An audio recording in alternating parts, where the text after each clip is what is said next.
Bom dia! Uau, já falo alto no microfone.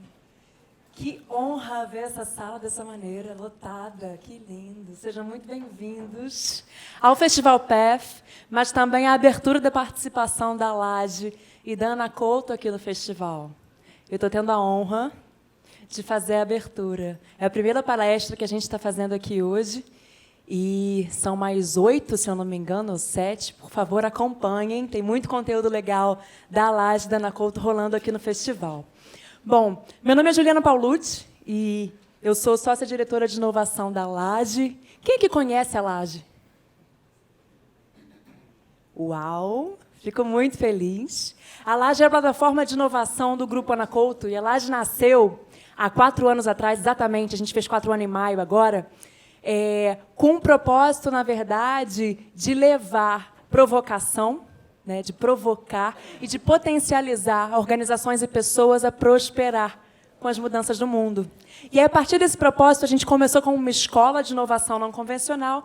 Depois disso, a gente começou a entender o quão podia ser importante, quão podia ser positivo a gente atuar como parceira, de fato, das organizações, promovendo inovação, acelerando inovação dentro das empresas. E, basicamente, hoje é isso que a gente faz. Só que tem uma coisa interessante de dizer que inovação, para a gente, tem um conceito muito especial. E é dele que eu vou falar hoje, um pouquinho, aqui com vocês.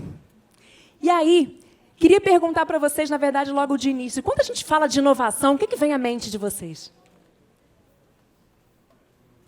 Tecnologia, mas o quê? Ciência, transformação, mudança, evolução, revolução, melhor ainda. Clientes, ótimo. Mas o quê? Coisas novas, soluções novas, ótimo. Entendi. Geralmente, quando eu faço essa pergunta, vem um panorama mais ou menos assim, ó. O que vocês acham disso?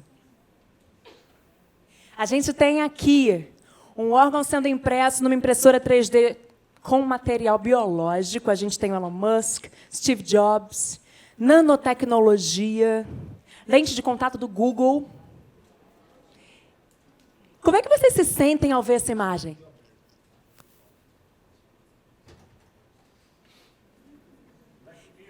Black Mirror, boa! A pergunta é, vocês se sentem representados? Não? Quem se sente representado? 1, 2, 3. 3 pessoas em 250. Entendi. A questão, gente, é que na Laje a gente está o tempo todo lidando com muitas organizações diferentes, né, de portes diferentes, indústrias distintas. E quando a gente fala de inovação, muitas vezes as pessoas com as quais a gente trata não se sentem representadas por esse default que as pessoas acham que é inovação, né? Porque pelas coisas que vêm automaticamente à nossa mente quando se trata de inovação. E o que acontece é um distanciamento muito grande. E é exatamente esse distanciamento que eu quero desfazer hoje aqui com vocês. Por isso, aqui hoje a gente vai tratar de inovação da forma que a Laje trata de inovação. E a gente tem uma definição que é muito simples, que é a seguinte.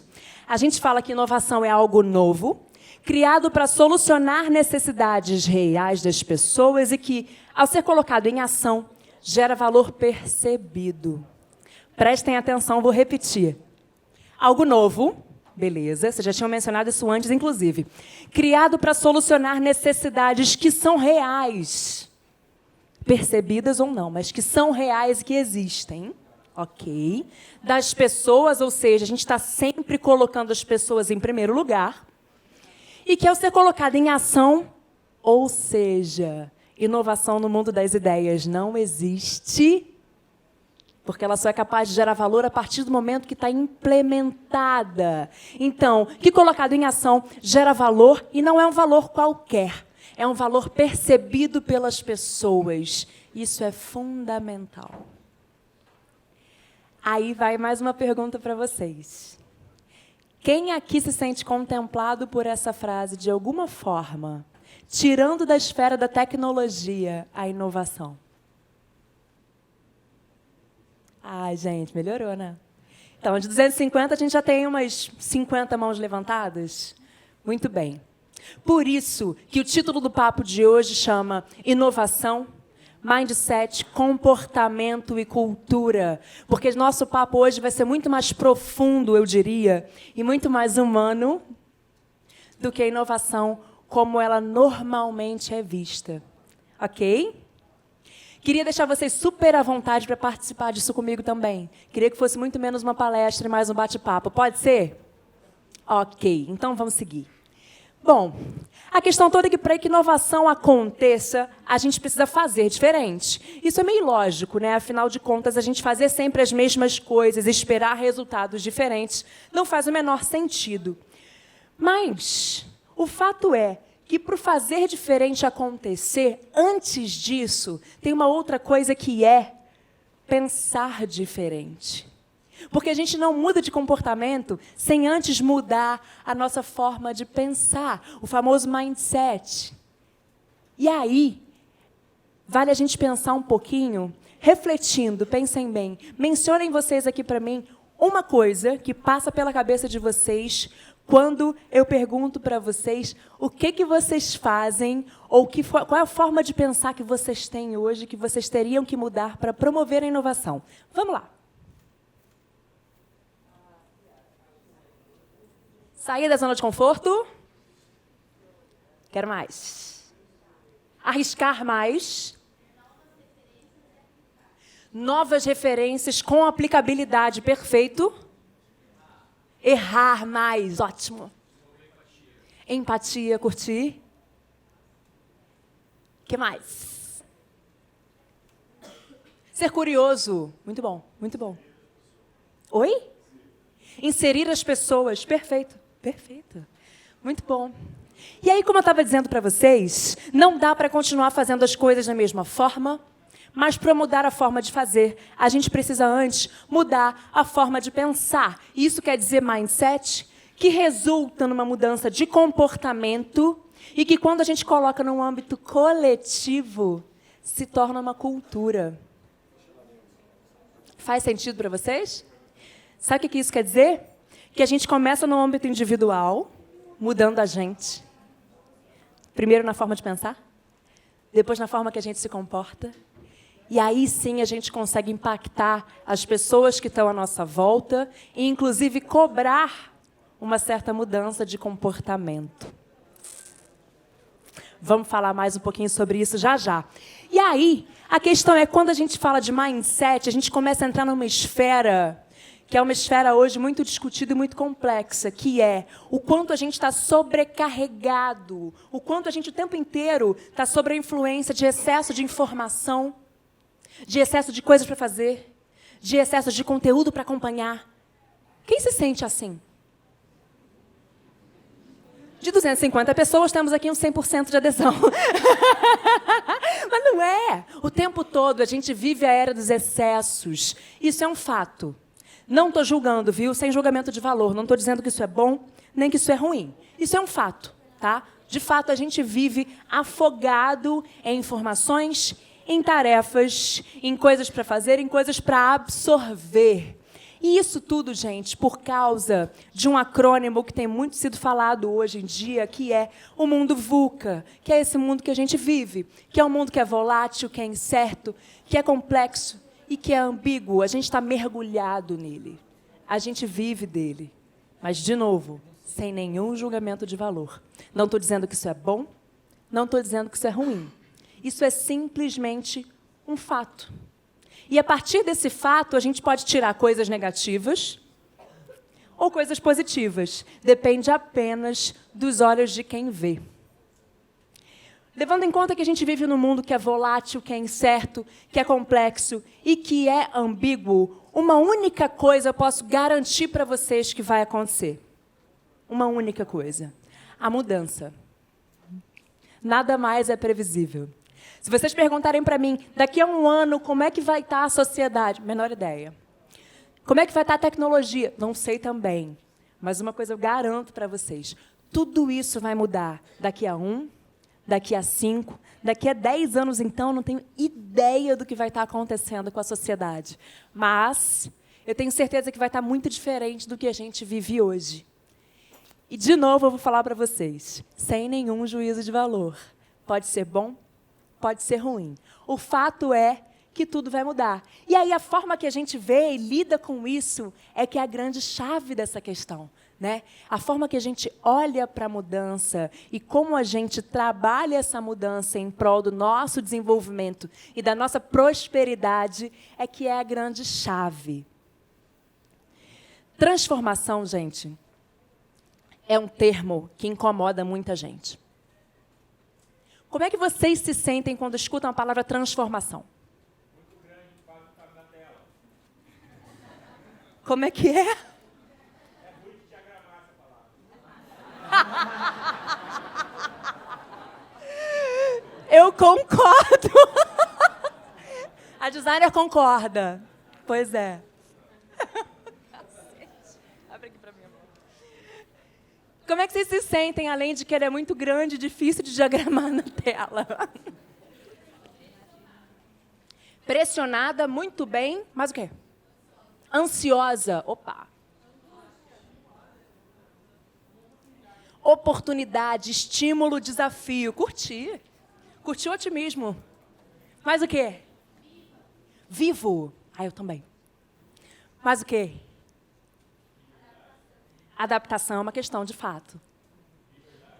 Liberdade, uau! Legal. Estou gostando de ver otimismo, hein? Porque, geralmente, quando eu faço essa pergunta, as palavras que vêm são palavras de dúvida, de dor e de incerteza. De fato, gente, transformação, ela incomoda muito. A transformação, ela muitas vezes dói. Porque você está fazendo uma coisa que há muito tempo é feita e funciona, de repente não funciona mais. E você é obrigado a se mexer e sair daquela zona na qual você domina. Sabe a forma de fazer e sabe o resultado. Para entrar numa zona que você não sabe mais dominar, não sabe mais como fazer e muito menos que resultado vai dar, isso para muita gente ainda é incômodo. A questão toda é, como eu acabei de falar para vocês, a única constante é a mudança. E se o mundo muda, a sociedade muda, como é que a gente permanece da mesma maneira? Não dá. Não dá. Então, como eu falei para vocês, tudo é uma questão dos olhos de quem vê. Tudo é uma questão do quanto a gente enxerga, não a transformação como algo incômodo, mas como uma fonte de novas possibilidades. E aí, já dizia Darwin, né? Não são os mais fortes, nem os mais inteligentes que sobrevivem, mas os que melhor respondem à mudança. E isso é aplicável às pessoas, isso é aplicável também às organizações. Pensem bem.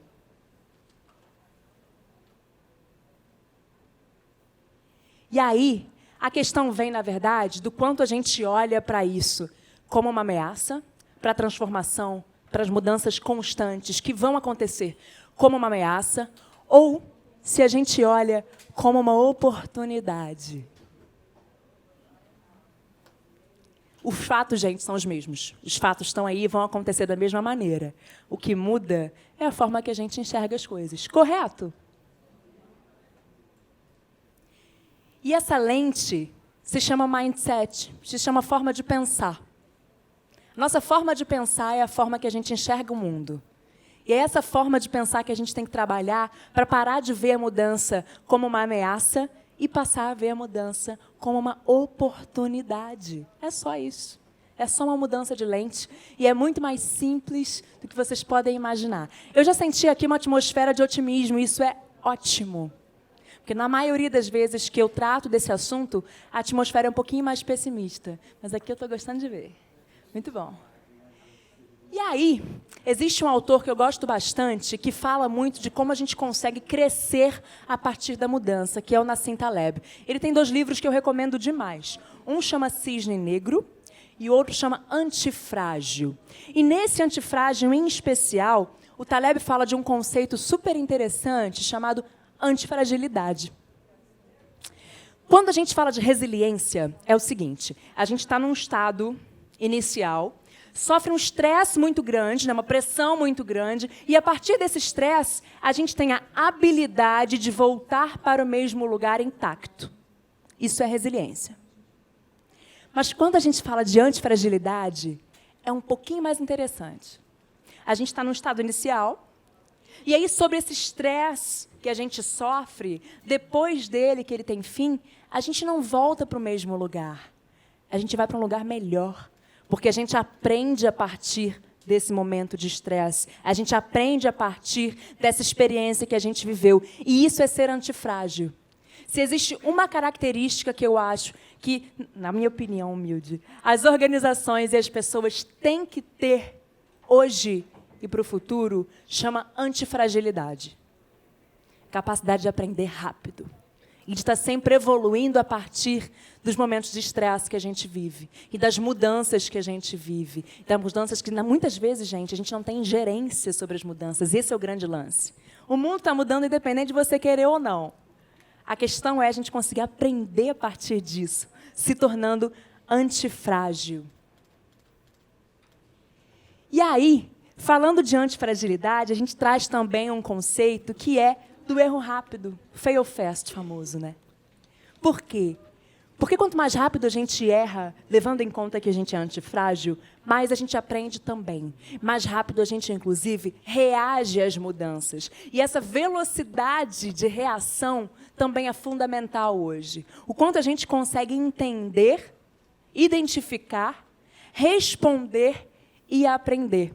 Não à toa que conceitos como Lean Startup, por exemplo, vêm muito daí, né, de você criar um experimento, rapidamente testar, medir resultado, aprender, criar outro experimento. E esse ciclo de aprendizado rápido, né, que vem aí do Lean Startup, que também é muito tratado quando a gente fala de Design Thinking e termos análogos, né, vem muito desse mindset, dessa forma de pensar que o aprendizado rápido vem do teste rápido.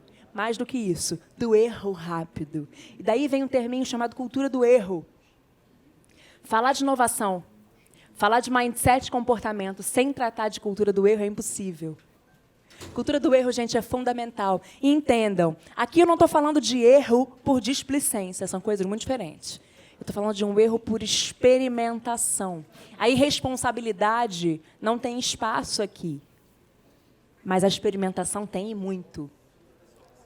Para você como indivíduo, para o teu grupo e para as organizações também. Criar espaço para uma cultura na qual o erro não é só permitido, como incentivado, é fundamental. Vocês concordam? Ok. Vocês estão me olhando com uma carinha, gente, que eu não sei se é bom ou ruim. Tudo bem. Vamos lá. Falamos, então, de erro. Vamos falar um pouquinho de criatividade. Afinal de contas, falar de inovação sem falar de criatividade não é muito possível, né? Queria fazer uma pergunta para vocês. Quem são as pessoas mais criativas e inovadoras do mundo, na opinião de vocês? Crianças? Crianças? Mas quem?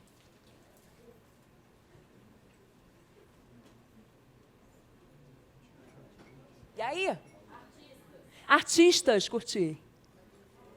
Malucos, curti também. Muito bom. Mulheres, adorei. Professores, brilhou. Mães. Gente, vocês estão que estão. Estou adorando. Crianças. É a primeira vez que eu não escuto nada do tipo Steve Jobs, Henry Ford. Primeira vez. Que ótimo. Quem ganha salário mínimo tem que se virar. Também acho. Gente, mas muito da inovação e da criatividade vem da necessidade, tá certo? Tá certo. E é interessante o ponto de vista de vocês, que está muito alinhado com a forma que eu tenho de pensar também. E, na verdade, o que eu queria aqui desfazer quando se trata de criatividade é que muita gente acha que quando a gente fala de criatividade, a gente está falando de uma característica que é exclusiva de pessoas geniais que mudaram a história da humanidade. Não necessariamente. Criatividade, gente, é um aspecto que é inerente do ser humano. Todo mundo nasceu com isso. Por isso, quem falou crianças, estou super de acordo. Porque, de fato, se vocês pararem para pensar, o que as crianças têm é um ímpeto constante por aprendizado por meio da experimentação. elas estão sempre buscando experimentar, encostar, testar as coisas, ver como funciona, enfim. E esse aprendizado, a curva de aprendizado das crianças é muito maior do que a nossa, porque elas estão sempre colocando a cara a tapa ali para aprender mais, para experimentar mais as coisas. E aí o que acontece é que, conforme a gente vai crescendo, muitas vezes a gente vai sendo educado, seja formal ou informalmente, de uma forma muito a deixar de lado esse ímpeto pela experimentação, o famoso lado direito do cérebro, que é mais responsável pelo pensamento abstrato e criativo, e começa a usar mais, treinar mais o lado esquerdo, que é responsável por um pensamento mais cartesiano, por tomada de decisão também. Não estou dizendo que isso é bom ou ruim, tá? De novo, sem juízo de valor.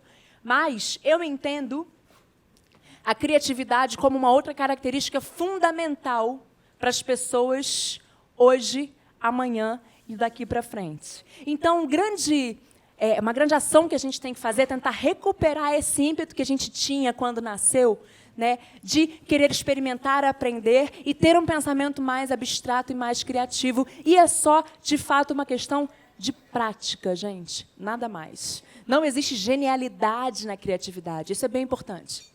Tá? Não é uma questão, não é um dom que é atribuído a meia dúzia de pessoas e todo o resto está fadado ao pensamento cartesiano. Não é bem assim. A gente, de fato, consegue desenvolver e praticar. E eu acho que faz parte, assim como a antifragilidade, da gente ter esse resgate da criatividade acontecendo. Para isso, eu descobri um autor que também é super legal, chamado Shawn Achor. E ele tem um dos TEDs que eu mais gosto, viu? Se vocês procurarem, vocês vão achar. E ele é um pesquisador e escritor, e ele foi professor de Harvard por muito tempo, e ele é especialista em psicologia positiva. E aí, ele fala uma coisa muito legal, que é a seguinte: a gente tem mais sucesso quando a gente está mais feliz e mais positivo. E a gente também é mais criativo quando está mais feliz e mais positivo. Nosso cérebro é configurado para apresentar o melhor desempenho, não quando ele está negativo ou neutro, mas quando ele está positivo de fato. Aí eu comecei a ler o livro dele, que é um livro chamado Jeito Harvard de Ser Feliz. Livrinho pequenininho, vale super a pena comprar. Aí eu falei, tá, parece autoajuda um pouco, né? Mas vamos lá, vamos continuar. E aí eu fui entender que existe uma vantagem química comprovada por o que ele estava dizendo. Quando a gente está mais positivo, mais otimista, a gente libera muito mais dopamina e serotonina. E isso faz com que a gente fique, sim, mais criativo. A sensação de bem-estar que a gente sente é muito maior.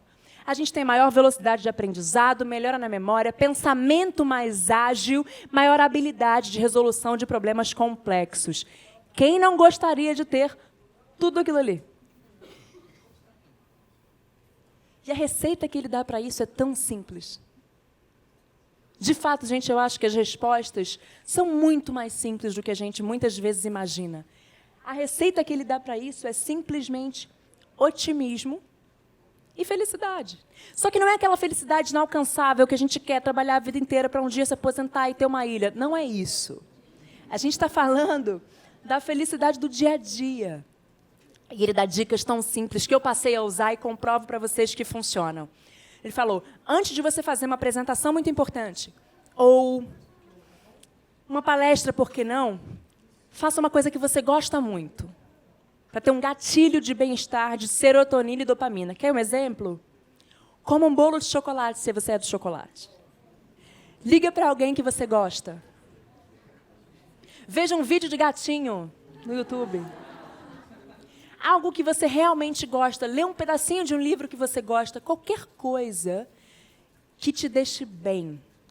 E a partir do momento que você se sente bem, ou seja, dopamina e serotonina, você está entrando numa esfera de maior criatividade, velocidade de aprendizado, memória, pensamento ágil e habilidade de resolução de problemas. Ó só. Gente, é simples assim. Simples assim. Então, a gente falou de antifragilidade, a gente falou de criatividade, e a gente falou de otimismo e positividade. São coisas bem importantes quando se trata de inovação. E aí, ele diz também o seguinte, apenas 25% do sucesso no trabalho é previsível a partir do QI. Os demais 75% são previsíveis pelo seu nível de otimismo e sua habilidade de perceber o estresse como um desafio e não ameaça. Gente, eu estou falando de 75%, é muita coisa. É muita coisa. A gente tem 75% do controle pelo nosso desempenho profissional. Olha só. Simplesmente por treinar ser mais otimista e mais positivo. De novo, eu estou comprovando isso porque eu estou testando. Eu fiz disso um experimento desde que eu li esse livro. E funciona. E é muito legal. É um exercício muito legal. E os resultados aparecem rapidamente. E a nossa qualidade de vida também aumenta muito, viu? Afinal de contas, eu não sei se vocês concordam, mas eu acho que a nossa qualidade de vida, qualidade de trabalho, é tudo uma coisa só, gente. Está tudo misturado. Beleza. Então, vamos seguir. Mais um ponto importante quando se trata de mindset e comportamento para inovação. A gente está falando de um ponto que a gente precisa deixar de lado um pouquinho, chamado ego. Sim, porque o fato é que a inteligência coletiva, que a criatividade coletiva e que a probabilidade de uma solução completamente inovadora surgir de um grupo, não do indivíduo, é muito maior. Muito maior. Por isso que o protagonismo, quando se trata de inovação, tem que ser coletivo, por conta da soma.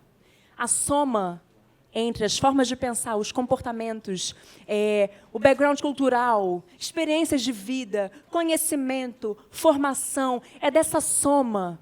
Não à toa até que o mote da AC, da Ana Couto e da Laje, aqui no PFCN, é soma junto, porque a gente, de fato, acredita na soma. E a soma, gente, ela é melhor e maior do que qualquer indivíduo, por mais brilhante que ele seja. E aí falar de protagonismo coletivo sem falar de diversidade, impossível, né? E entendam aqui, eu estou falando de diversidade de qualquer nível que vocês puderem imaginar. Raça, gênero, cor, comportamento, forma de pensar, religião. Todo tipo de diversidade que vocês puderem pensar. E aí vale deixar bem claro também que diversidade, gente, nas organizações não é favor algum. Tá? A gente está falando de diversidade como potencial. E é um puta potencial. Porque é da diversidade que nasce a inovação. É da soma, gente. Então, se vocês têm perto de vocês pessoas que são muito diferentes de você, ótimo. Se nas organizações de vocês tem espaço para diversidade, excelente. Se não tem, corram atrás. Porque ela é diretamente proporcional ao potencial de inovação que a gente vê nas organizações. Vocês concordam? Muito bom. Ok, então falamos de diversidade. A gente falou que diversidade ela é potencializar a inteligência e a criatividade coletivas. Isso é real. Tá? Isso é fundamental, inclusive, quando a gente busca inovação.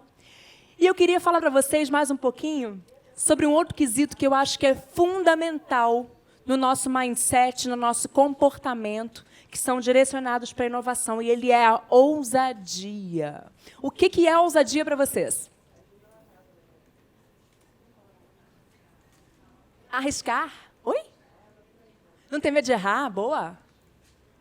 Coragem, adorei. Ser vulnerável. Não ter limites? Ótimo. Bom. Ousadia tem a ver com tudo isso que vocês acabaram de falar.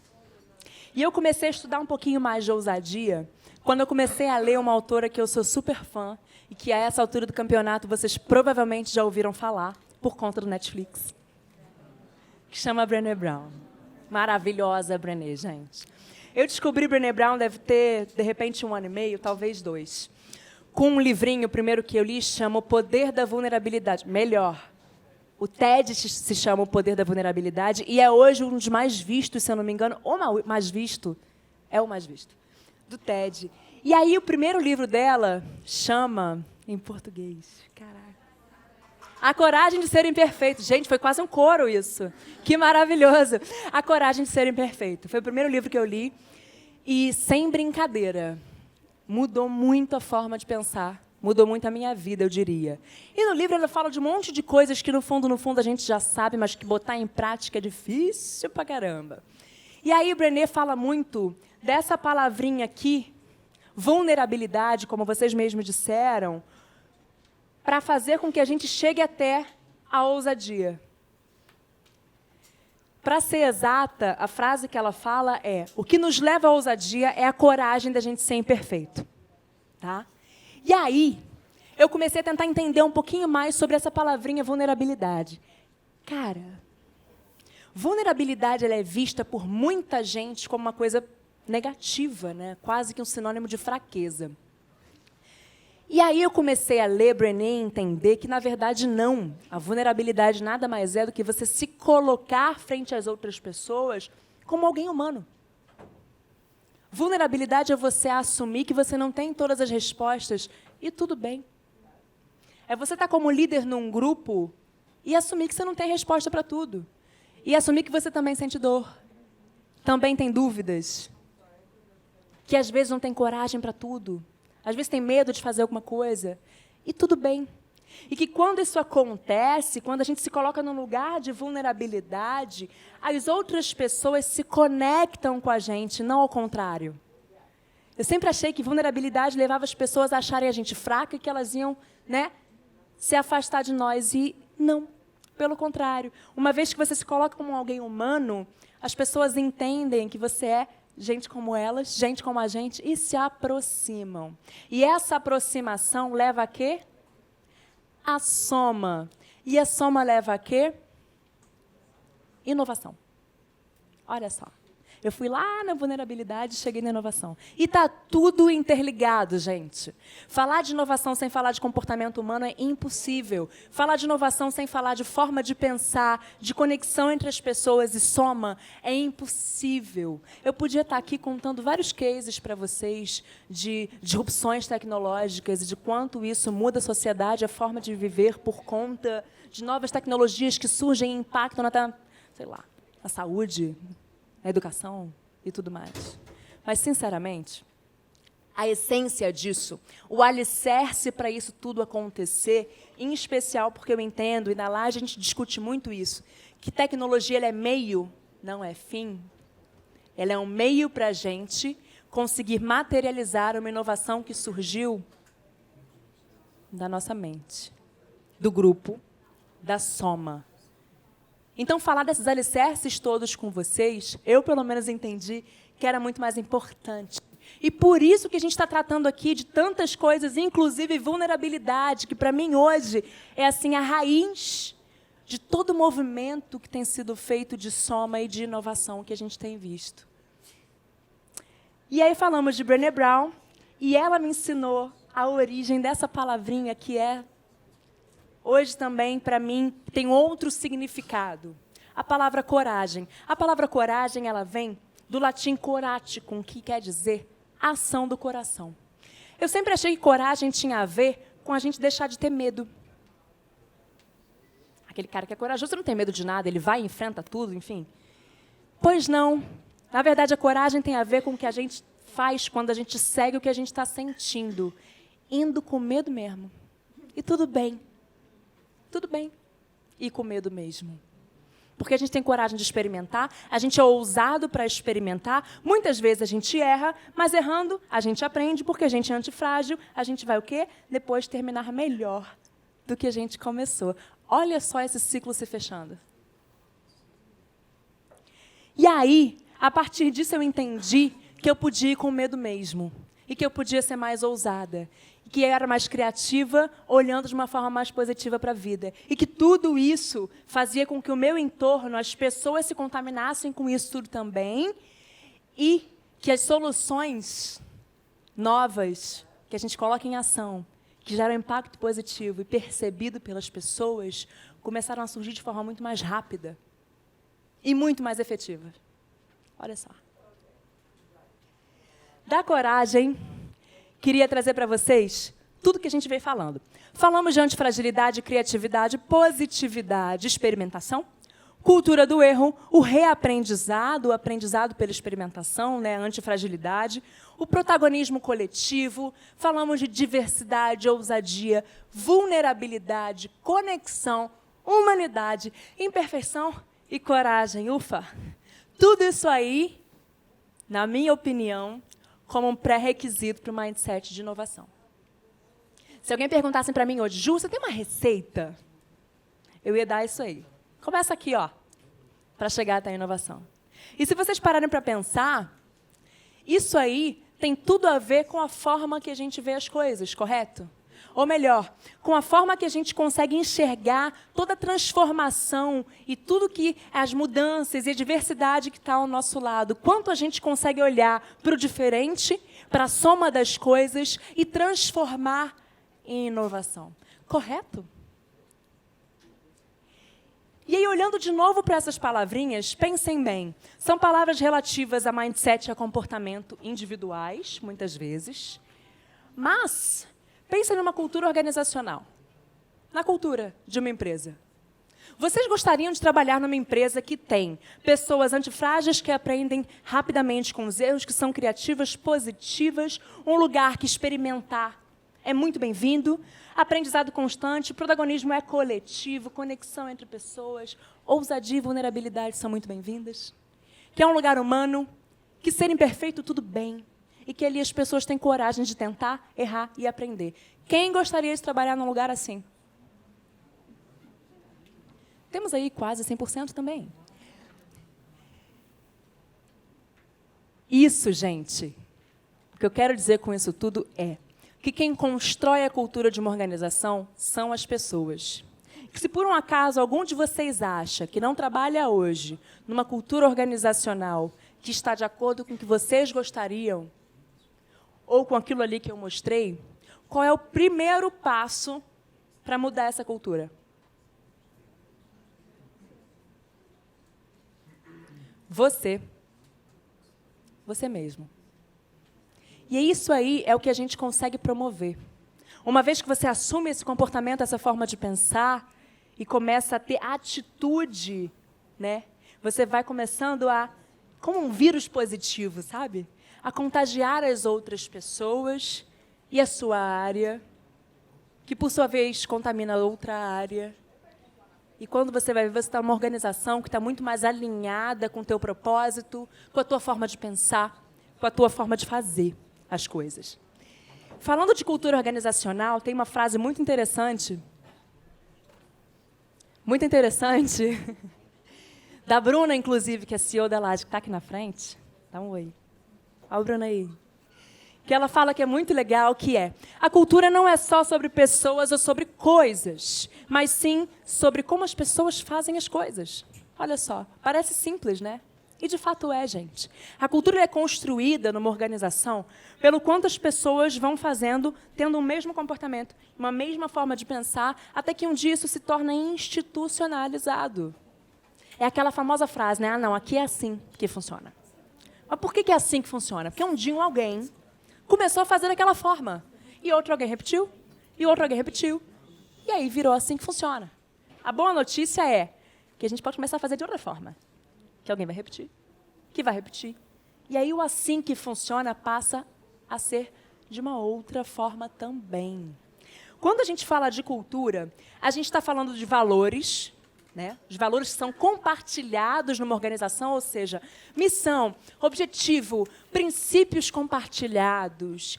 A gente está falando de pressupostos também, aquilo que ninguém precisa dizer que existe, mas a gente já sabe. São aquelas crenças, né, que também são compartilhadas e tácitas. E dos artefatos, objetos e dispositivos coletivos. Por artefato, entendam, por exemplo, uma rotina de reunião de 15 minutos toda segunda-feira para alinhamento da equipe. Isso é um artefato. Ou um meio de comunicação. Quem usa o Slack, por exemplo, isso é um outro artefato. Formas que a gente consegue ter de tangibilizar aquela cultura que é compartilhada. Isso tudo aqui é o que vocês vivem hoje na organização de vocês de alguma forma. seja positiva a cultura sob o seu ponto de vista ou não. Mas ela é composta de valores, de pressupostos e de artefatos. E o grande lance é que, a partir de todo o mindset que a gente veio discutindo e construindo na nossa lógica de pensamento aqui na última quase hora, 40 minutinhos, a gente falou de valores, de pressupostos que a gente pode estabelecer e de comportamentos que podem resultar em artefatos que a gente pode implementar. E uma vez que você muda os artefatos, as formas de fazer, você vai mudando aos poucos os pressupostos e, por final, você consegue, sim, modificar os valores. E é assim na Laje que a gente faz quando a gente trata de transformação cultural. A gente tenta entender quais são os comportamentos compartilhados, quais são as engrenagens que a gente pode começar a mexer, valores que a gente pode realinhar, e, a partir daí, a gente vai numa esfera maior, tratando de pressupostos, de comportamentos, valores, por fim. E esse alinhamento é que a gente faz e que tem muito a ver com essa mudança, com a implementação de um novo mindset. E, aos poucos, mudança de comportamento na organização. E, de novo, começa pequenininho e vai tomando uma proporção maior com o tempo. O importante é que, se a gente está mirando uma cultura de inovação, a gente tem que começar a pensar em como é que a gente vai disseminar esse comportamento voltado à inovação, como é que a gente vai disseminar essa forma de pensar que vai materializar a inovação também. Tem um autor que eu também gosto bastante, que é um escritor, ele escreve muito para a Harvard Business Review, quem lê. E ele chama Michael Watkins. Ele diz que cultura é o sistema imunológico de uma organização. Isso é muito interessante de pensar, porque você olha para a cultura organizacional e ela é como se estivesse protegendo, né, a organização de qualquer corpo estranho. Ou seja, tudo que é um corpo que, de alguma forma, ameaça aquela cultura estabelecida, vai ser expulso dali. O grande problema é que, se tudo que for diferente for visto como um corpo estranho, a gente vai repelir também qualquer possibilidade de transformação positiva. Por isso que a gente tem que ter muito cuidado o quanto a gente blinda uma cultura ou não. Isso porque, gente, a cultura ela é um organismo vivo. Uma organização é um organismo vivo. Então, ela tem que estar aberta a responder rápido às mudanças do mundo e, aí, inclusive, adaptar a sua própria cultura, as novas formas de pensar, as novas formas de fazer e as novas formas de responder a todas as mudanças que estão acontecendo. Tratar uma cultura como algo dado, fixo e imutável, é um tiro no pé. E a mudança cultural hoje, gente, não é mais uma questão de opção, é uma questão de sobrevivência. E isso é bem sério. Assim como a inovação não é mais uma questão de opção. É uma questão de sobrevivência. E a questão é o que a gente faz para poder criar esse alicerce para que a inovação aconteça e que para a transformação cultural aconteça também. Na verdade, é tudo isso que a gente veio falando. Tem a ver com positividade, com criatividade, com ser antifrágil, com olhar para a diversidade, privar pela soma, protagonismo coletivo. Tudo isso são ações, são comportamentos e são valores também, por que não? Que vão trazer para a gente um impacto muito grande na cultura que a gente tem hoje nas organizações. Queria terminar, ou quase terminar, dizendo para vocês uma coisa muito importante, que a inovação ela não é uma coisa que a gente vai olhar e vai enxergar num futuro. Na Laje a gente tem esse mote, e ele é muito sério, muito importante. Inovação é no presente, gente. E se vocês têm alguma intenção de promover a inovação, vocês têm que começar, adivinha quando? Agora. Mesmo.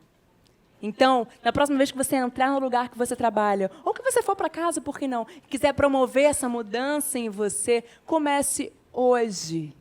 Agora. Isso vai ter um impacto muito rápido na vida de vocês, mas mais do que isso, vai começar e vai acelerar uma mudança organizacional que é muito grande e muito importante. Só para a gente terminar, queria trazer um último conceito também, que quando eu li eu fiquei até muito emocionada. Se alguém souber dizer essa palavra em japonês, melhor do que eu vou falar agora, me ensine. Kintsukuroi. Talvez seja isso. Kintsukuroi. nada mais é do que uma técnica já